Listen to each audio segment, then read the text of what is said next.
ನಮಸ್ಕಾರ ವೀಕ್ಷಕರೇ, ನಾನು ನಿಮ್ಮ ರಾಕೇಶ್ ಅರುಂಡಿ. ಸಿ ವಿ ನಾಗೇಶ್ ಸದ್ಯ ಸೋಷಿಯಲ್ ಮೀಡಿಯಾದಲ್ಲಿ ಸಿಕ್ಕಾಪಟ್ಟೆ ಸದ್ದು ಮಾಡ್ತಾರೆ. ಒಂದೇ ಒಂದು ಹೆಸರು, ಸೀನಿಯರ್ ಅಡ್ವೊಕೇಟ್ ಕೂಡ ಹೌದು, ಟಾಪ್ 1 ಕ್ರಿಮಿನಲ್ ಲಾಯರ್ ಕೂಡ ಹೌದು.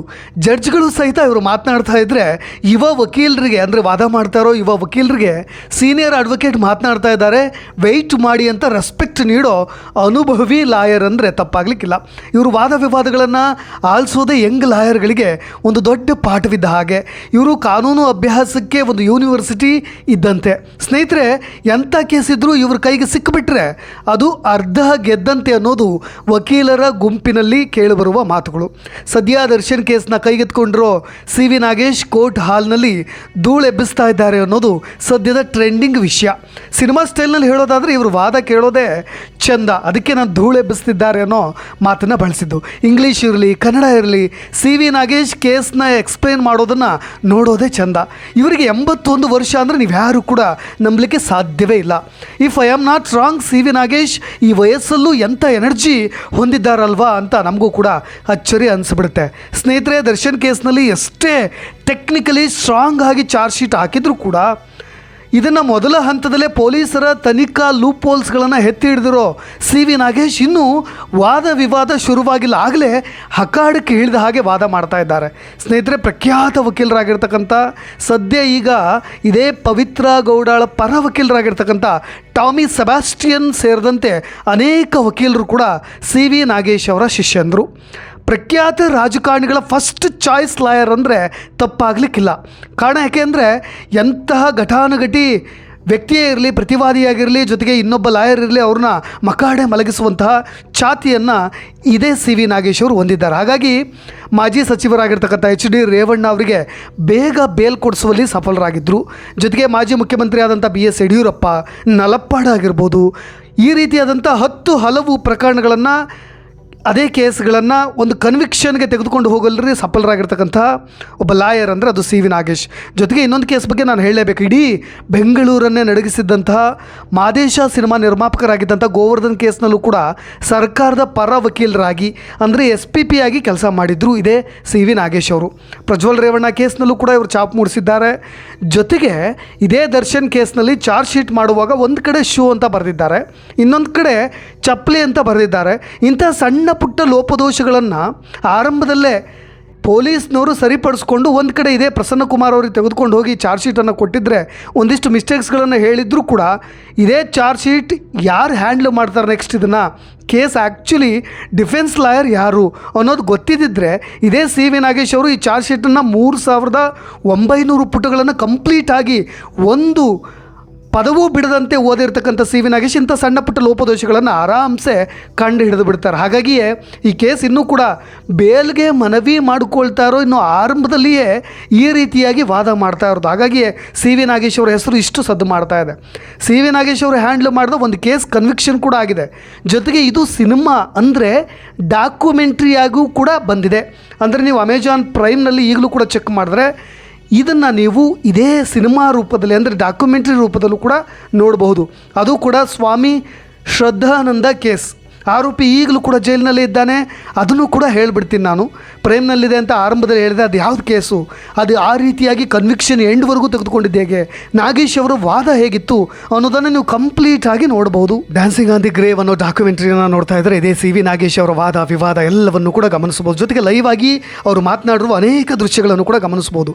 ಆ ತರಹದ ಒಂದು ರೋಚಕ ಕೇಸನ್ನು ಲಾಜಿಕಲ್ ಎಂಡ್ಗೆ ತೆಗೆದುಕೊಂಡು ಹೋಗಿದ್ದು, ಜೊತೆಗೆ ಅದನ್ನು ಕನ್ವಿಕ್ಷನ್ ಆಗುವಲ್ಲಿ ಸಫಲಕಾರಿಯಾಗಿ ಮಾಡಿದ್ದು ಇದೇ ಸಿ ವಿ ನಾಗೇಶ್ ಅವರ ವಾದ, ಜೊತೆಗೆ ಅವರ ಜಾಣತನ ಕೂಡ ಹೌದು. ಈ ಕೇಸ್ ಏನು, ಹಾಗಾದರೆ ಹೇಗೆ ಈ ಕೇಸನ್ನು ಇವ್ರು ಗೆದ್ದರು ಅನ್ನೋದನ್ನು ಕೂಡ ಕಂಪ್ಲೀಟಾಗಿ ಹೇಳ್ಬಿಡ್ತೀನಿ. ಮೇ 28, 1991 ಕರ್ನಾಟಕವನ್ನು ಬೆಚ್ಚಿ ಬೀಳಿಸಿದಂಥ ಸ್ವಾಮಿ ಶ್ರದ್ಧಾನಂದ ಕೇಸ್ ಇದು.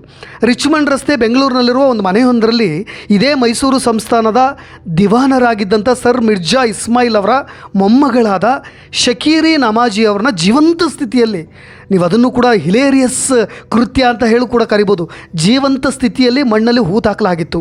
ಈ ಘನಘೋರ ಕೃತ್ಯವನ್ನು ಮಾಡಿದ್ದು ಬೇರೆ ಯಾರೂ ಅಲ್ಲ, ಅವರ ಪತಿಯಾಗಿದ್ದಂಥ ಸ್ವಾಮಿ ಶ್ರದ್ಧಾನಂದ. ಬೆಳಗಿನ ಟೀ ಕುಡಿಯೋ ಸಮಯ ಅದು.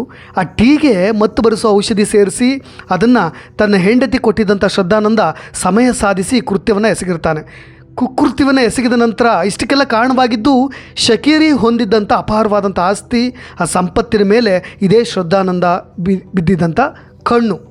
ಸ್ನೇಹಿತರೆ, ಯಾರೀತ ಶ್ರದ್ಧಾನಂದ ಅನ್ನೋದನ್ನು ಕೂಡ ಹೇಳ್ಬಿಡ್ತೀನಿ. ಉತ್ತರ ಪ್ರದೇಶದ ರಾಂಪುರದ ಬೇಗಂ ಅವರ ಕುಟುಂಬದ ಜೊತೆಗೆ ಚಿಕ್ಕ ಪುಟ್ಟ ಕೆಲಸ ಮಾಡ್ಕೊಂಡಿರ್ತಾನೆ. ಸ್ವಲ್ಪ ಕುಳ್ಳಗಿರ್ತಾನೆ, ಉತ್ತಮ ಫಿಟ್ನೆಸ್ ಕೂಡ ಹೊಂದಿದ್ದ. ಇವನ ಹೆಸರು ಮುರಳಿ ಮನೋಹರ ಮಿಶ್ರಾ ಅಲಿಯಾಸ್ ಸ್ವಾಮಿ ಶ್ರದ್ಧಾನಂದ. ಆ ಕುಟುಂಬದ ವಿಶ್ವಾಸವನ್ನು ಗಳಿಸ್ಕೊಳ್ತಾನೆ. ಜೊತೆಗೆ ಕಾನೂನು ಪದವಿ ಓದಿದ್ದ ಎನ್ನಲಾಗುವ ಈ ಶ್ರದ್ಧಾನಂದ ದಿನ ಕಳೆದಂತೆ ಬೇಗಂ ಅವರ ಕುಟುಂಬದ ಆಸ್ತಿ ತೆರಿಗೆ ಜೊತೆಗೆ ಒಂದಿಷ್ಟು ವ್ಯವಹಾರಗಳ ನಿರ್ವಹಣೆ ಕೂಡ ಮಾಡ್ತಾ ಇರ್ತಾನೆ. ಈಗಿರಬೇಕಾದ್ರೆ ಈ ಕುಟುಂಬದ ಸಮಾರಂಭವೊಂದರಲ್ಲಿ ಬೆಂಗಳೂರಿನಿಂದ ಇದೇ ಶಕೀರಿ ಬಂದಿರ್ತಾರೆ.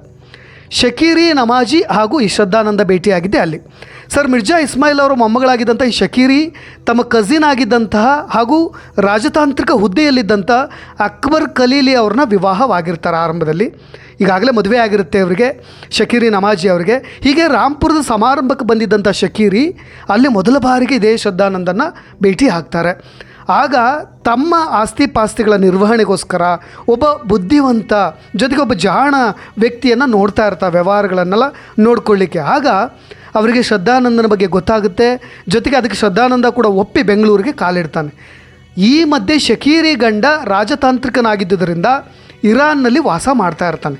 ಈ ಶಕೀರಿಯ ಗಂಡ ಅಂಬಾಸಿಡರ್ ಆಗಿರೋದ್ರಿಂದ, ಅಂದರೆ ಇರಾನಿನ ಅಂಬಾಸಿಡರ್ ಆಗಿದ್ದರಿಂದ ಅಲ್ಲಿ ರಾಜತಾಂತ್ರಿಕನಾಗಿ ಕೆಲಸ ನಿರ್ವಹಿಸ್ತಾ ಇರ್ತಾನೆ.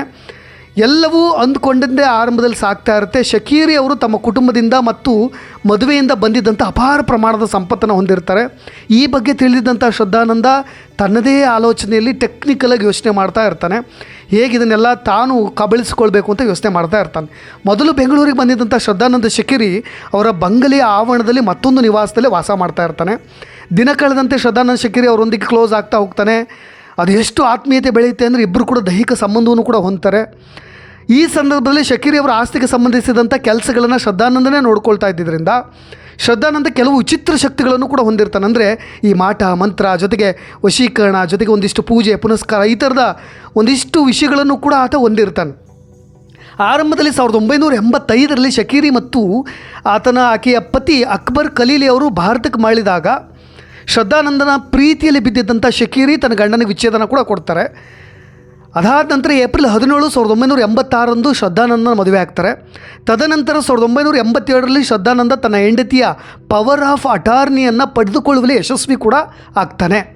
ಇಲ್ಲಿ ಶಕೀರಿ ಪ್ರೀತಿಯ ಕೈವಶಳಾಗಿ ಶ್ರದ್ಧಾನಂದನನ್ನು ವರಿಸಿದ್ರೆ ಶ್ರದ್ಧಾನಂದನು ಮಾತ್ರ ಅವಳ ಆಸ್ತಿಗಾಗಿ ಅವಳನ್ನು ಮದುವೆ ಆಗಿರ್ತಾನೆ. ಮುಂದೆ ದಿನ ಕಳೆದಂತೆ ಶಕೀರಿ ತನ್ನ ಹೆಣ್ಣುಮಕ್ಕಳು ಹಾಗೂ ತಾಯಿಯೊಂದಿಗೆ ಹತ್ತಿರವಾಗ್ತಾ ಹೋಗ್ತಾಳೆ. ಇದೇ ಅಂಶವು ಶ್ರದ್ಧಾನಂದನಿಗೆ ಕಾಡತೊಡಗುತ್ತೆ. ಎಲ್ಲ ಆಸ್ತಿಯ ಅಟಾರ್ನಿನ ಇವನೇ ಹೊಂದಿದ್ರೂ ಕೂಡ ಮುಂದೆ ದಿನ ಕಳೆದಂತೆ ಶಕೀರಿ ಮಕ್ಕಳೊಂದಿಗೆ ಕ್ಲೋಸ್ ಆಗ್ತಾ ಹೋದಾಗ ಇದು ಬೇರೆ ಥರನೇ ತಿರುಗ್ತಾ ಹೋಗ್ತಾ ಇದೆಯಲ್ಲ ಅಂತ ಹೋದಂತೆ ಗಂಡ ಹೆಂಡತಿ ನಡುವೆ ಬೆರುಕುಂಟಾಗುತ್ತೆ. ಯಾವ ಮಟ್ಟಿಗೆ ಅಂತ ಹೇಳಿದ್ರೆ ಕೊನೆಗೆ 1991ರಲ್ಲಿ ಆಕೆನ ಮುಗಿಸೋ ಹಂತಕ್ಕೆ ಕೂಡ ಹೋಗ್ಬಿಡ್ತಾನೆ. ಆತ ಪ್ಲ್ಯಾನ್ ಮಾಡಿರೋದನ್ನು ನಾನು ಬೇಗ ಹೇಳಿಬಿಡ್ತೀನಿ. ಸ್ನೇಹಿತರೆ, ಅವನು ಮಾಡ್ಕೊಂಡಿದ್ದಂಥ ಪ್ಲ್ಯಾನ್ ಆರಂಭದಲ್ಲಿ ಮೊದಲಿಗೆ ಶ್ರದ್ಧಾನಂದ 2x7x2 ಅಡಿ ಅಳತೆಯ ಕಟ್ಟಿಗೆ ಪೆಟ್ಟಿಗೆಯೊಂದನ್ನು ತರಿಸ್ತಾನೆ. ಇದರಲ್ಲಿ ಹಳೆಯ ಮೌಲ್ಯಯುತ ವಸ್ತುಗಳನ್ನು ಆಭರಣಗಳನ್ನು ಇಟ್ಟು ಸಂರಕ್ಷಣೆ ಮಾಡಲಿಕ್ಕೆ ತರ್ತಾ ಇದ್ದೀನಿ ಅಂತ ಹೇಳಿಬಿಡ್ತಾನೆ. ತದನಂತರ ಕೆಲವು ನೌಕರನ್ನು ನೇಮಿಸಿಕೊಂಡು ತನ್ನ ಕೋಣೆ ಹಿಂಭಾಗದಲ್ಲಿ ನೀರಿನ ಟ್ಯಾಂಕ್ ಒಂದನ್ನು ನಿರ್ಮಿಸಬೇಕು ಅಂತ ಹೇಳಿ ಅಲ್ಲಿ ಗುಂಡಿಯನ್ನು ಕೂಡ ತೆಗೆಸ್ತಾನೆ. ಅಂದುಕೊಂಡಂತೆ ಬೆಳಗಿನ ಚಹಾದ ಸಮಯದಲ್ಲಿ ನಿದ್ದೆ ಮಾತ್ರೆಗಳನ್ನು ಬೆಳೆಸಿ ಶಕೀರಿಗೆ ಕೊಡ್ತಾನೆ. ನಿದ್ರೆಗೆ ಜಾರಿದಂಥ ಶಕೀರಿಯನ್ನು ಜೀವಂತವಾಗಿ ಒಂದು ತಂದಂಥ ಪೆಟ್ಟಿಗೆಯಲ್ಲಿ ಹಾಕಿ ಅದನ್ನು ಅಗದಿದ್ದಂಥ ಗುಂಡಿಯಲ್ಲಿ ಹಾಕಿ ಮುಚ್ಚಾಕ್ಬಿಡ್ತಾನೆ. ಜೊತೆಗೆ ಶಕೀರಿ ಎರಡನೇ ಮಗಳು ಸಭಾ ಕೇಳಿದಾಗಲೆಲ್ಲ ಒಂದು ಸುಳ್ಳು ಕಥೆಯನ್ನು ಹೇಳ್ತಾ ಇರ್ತಾನೆ. ಬೇಸತ್ತ ಸಭಾ ಕೊನೆಗೆ ಬೆಂಗಳೂರಿಗೆ ಬಂದು ಅಶೋಕನಗರದ ಪೊಲೀಸ್ ಠಾಣೆಯಲ್ಲಿ 1992ರಲ್ಲಿ ಕಂಪ್ಲೇಂಟ್ ಕೂಡ ಕೊಡ್ತಾಳೆ. ಅದಾದ ನಂತರ ಅದೇ ಪ್ರಕರಣವನ್ನು ಠಾಣೆಯ ಕಾನ್ಸ್ಟೇಬಲ್ ವೀರಯ್ಯ ಅನ್ನೋರು ಈ ಕೇಸನ್ನ ಭೇದಿಸುವಲ್ಲಿ ಪ್ರಮುಖ ಪಾತ್ರವನ್ನು ವಹಿಸ್ತಾರೆ. ಶಕೀರಿ ಮನೆಯಲ್ಲಿದ್ದಂಥ ನೌಕರನ್ನ ಸ್ನೇಹಿತರನ್ನ ಮಾಡಿಕೊಂಡು ಅವರಿಂದ ನಡೆದಂಥ ಎಲ್ಲ ಕಥೆಯನ್ನು ಕೂಡ ತಿಳಿದುಕೊಳ್ತಾರೆ. ಅಂತಿಮವಾಗಿ ಶ್ರದ್ಧಾನಂದ ಅಪರಾಧಿ ಅಂತ ಸಾಬೀತಾಗಿ 2000 ಇಸ್ವಿಯಲ್ಲಿ ಅಂದರೆ 2000ನೇ ಇಸ್ವಿಯಲ್ಲಿ ಬೆಂಗಳೂರಿನ ಸೆಷನ್ ಕೋರ್ಟ್ನಲ್ಲಿ ಅವರಿಗೆ ಮರಣದಂಡನೆ ಶಿಕ್ಷೆ ಕೂಡ ನೀಡಲಾಗುತ್ತೆ. 2005ರಲ್ಲಿ ಕರ್ನಾಟಕದ ಹೈಕೋರ್ಟ್ ಈ ತೀರ್ಪನ್ನು ಎತ್ತಿ ಹಿಡಿಯುತ್ತೆ. ಕೊನೆಗೆ ಸುಪ್ರೀಂ ನ್ಯಾಯಾಲಯ ಶ್ರದ್ಧಾನಂದನ ಮರಣದಂಡನೆಯನ್ನು ಕೂಡ ರದ್ದುಪಡಿಸಿ ಜೀವಾವಧಿ ಶಿಕ್ಷೆಯಾಗಿಯೂ ಕೂಡ ಪರಿವರ್ತನೆ ಮಾಡುತ್ತೆ. ಈ ನಂತರ ಶ್ರದ್ಧಾನಂದನ ಮನವಿಯ ಮೇರೆಗೆ 2011ರಲ್ಲಿ ಪರಪ್ಪನ ಅಗ್ರಹಾರದಲ್ಲಿದ್ದ ಶ್ರದ್ಧಾನಂದನನ್ನು ಅವರ ತವರು ರಾಜ್ಯ ಮಧ್ಯಪ್ರದೇಶ ಸಾಗರ್ ಕೇಂದ್ರ ಕಾರಾಗೃಹಕ್ಕೂ ಕೂಡ ರವಾನೆ ಮಾಡಲಾಗುತ್ತೆ. ಸ್ನೇಹಿತರೆ, ಇದೆಲ್ಲವೂ ಕೂಡ ಈ ಕೇಸನ್ನು ಒಂದು ಕನ್ವಿಕ್ಷನ್ ಎಂಡಿಗೆ ತೆಗೆದುಕೊಂಡು ಹೋಗಿದ್ದು ಇದೇ ನಾನು ಆರಂಭದಲ್ಲಿ ಹೇಳಿದ್ನಲ್ಲ ಸಿ ವಿ ನಾಗೇಶ್ ಅವರು ಕೂಡ. ಹಾಗಾಗಿ ಈ ಥರದೊಂದು ರೋಚಕ ಕೇಸ್ ಒಂದು ಇದೇ ಶ್ರದ್ಧಾನಂದನ ಕಥೆ ಮತ್ತು ಇತಿಹಾಸದ ಪುಟಗಳನ್ನು ಹೊರಗೆಳೆಯುವಲ್ಲೂ ಕೂಡ ಸಕ್ಸಸ್ ಆಗಿದ್ದು ಸಿ ವಿ ನಾಗೇಶ್ ಅನ್ನೋದನ್ನು ಮತ್ತೊಮ್ಮೆ ಹೇಳ್ತಾ ಇದ್ದೀನಿ. ಹಾಗಾಗಿ ಸಿ ವಿ ನಾಗೇಶ್ ಅವ್ರ ಟ್ರ್ಯಾಕ್ ರೆಕಾರ್ಡ್ ಕೂಡ ಬೇರೆ ಇದ್ದಿದೆ. ಹಾಗಾಗಿ ದರ್ಶನ್ ಕೇಸ್ನಲ್ಲೂ ಕೂಡ ಏನೆಲ್ಲ ಆಗ್ಬೋದು ಅನ್ನೋ ಕುತೂಹಲ ಎಲ್ಲರಲ್ಲೂ ಕೂಡ ಮನೆ ಮಾಡೋದು. ಇದೇ ರೀತಿಯಾದಂಥ ಅಪ್ಡೇಟ್ಸ್ಗಳೊಂದಿಗೆ ಮತ್ತೆ ಬರ್ತೀನಿ. ನಾನು ರಾಕೇಶ್ ಆರುಂಡಿ. ಧನ್ಯವಾದ.